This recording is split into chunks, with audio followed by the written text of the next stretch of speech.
Selamat siang investor, kembali bersama saya Melina dari Maxco Futures. Pada kesempatan kali ini kita akan membahas berita dari Forex, indeks dan juga komoditas. Saham-saham Amerika Serikat ditutup bervariasi pada perdagangan Selasa waktu setempat karena Wall Street meneliti berbagai laporan pendapatan. Rabu 22 Juli 2020, indeks Dow Jones Industrial Average naik 159,53 poin atau 0,60% menjadi 26.840,40.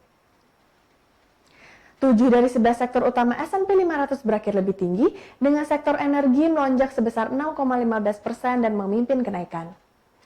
Sementara sektor teknologi tergelincir 1,06% menjadi kelompok dengan kinerja terburuk. Sedangkan indeks komposit Nasdaq turun 86,73 poin atau 0,81% menjadi 10.610,36. Di sisi pendapatan, perusahaan minuman Amerika Serikat Coca-Cola melaporkan bahwa laba per sahamnya turun 33% menjadi 42 sen pada kuartal kedua serta pendapatannya juga turun secara nyata. Namun demikian, perusahaan menyatakan optimisme pada peningkatan permintaan karena kuncian wilayah atau lockdown secara global telah berkurang. Saham Coca-Cola pun ditutup naik 2,34%. Estimasi penurunan pendapatan untuk S&P 500 adalah 43,8% untuk kuartal kedua menurut data dari FactSet pada awal Juli. Sedangkan untuk bursa Asia dibuka variatif mengikuti pergerakan bursa Amerika Serikat yang dilanda kekhawatiran terkait program insentif terbaru dari Uni Eropa. Paket stimulus akan mendorong suku bunga real lebih rendah dan mendorong aset yang tidak menghasilkan seperti emas ke level yang lebih tinggi, serta membuat aset beresiko seperti saham dihindari oleh para investor.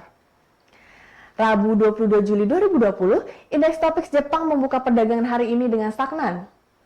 Bursa Korea Selatan dibuka menguat dengan kenaikan indeks Kospi sebesar 0,2%. Komisi Eropa, Badan Eksekutif Uni Eropa, telah ditugaskan untuk memanfaatkan pasar keuangan untuk memperoleh sebesar 750 miliar euro. Dana tersebut akan didistribusikan di antara negara-negara dan sektor-sektor yang paling terdampak pandemi virus corona dan akan diberikan dalam bentuk hibah dan pinjaman.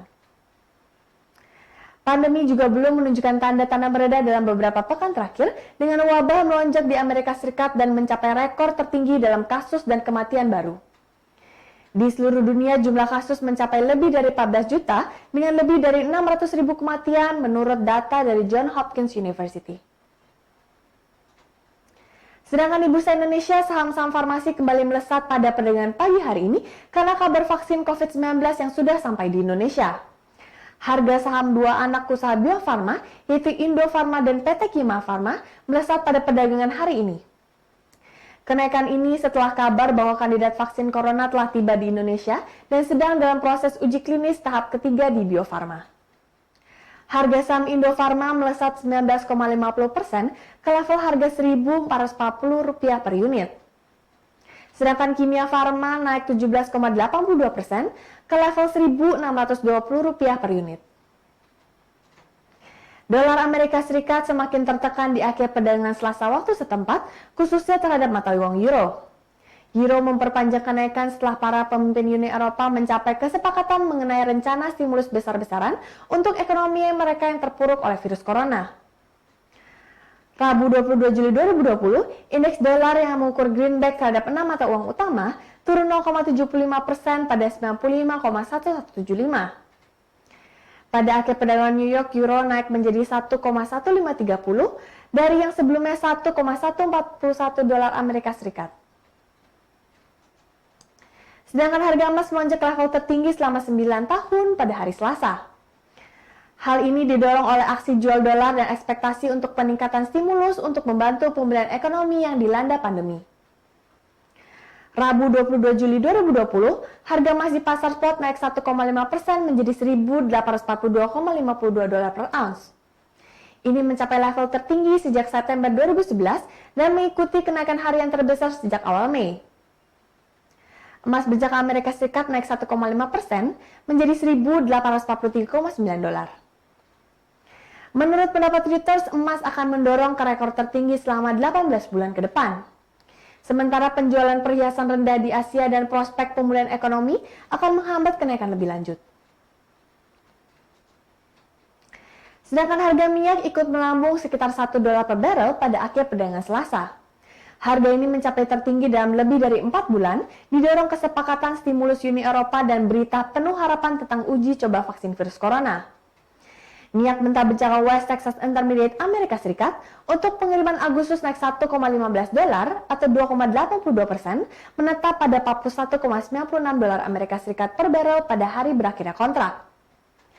Minyak mentah West Texas Intermediate untuk pengiriman September kontrak bulan depan baru yang lebih aktif naik $1 menjadi $41,92 Amerika Serikat per barel.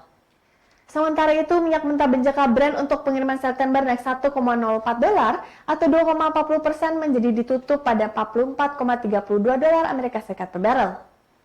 Harga minyak juga didukung oleh data vaksin virus corona yang menjanjikan yang dirilis pada hari Senin kemarin, meskipun vaksin tetap beberapa bulan lagi.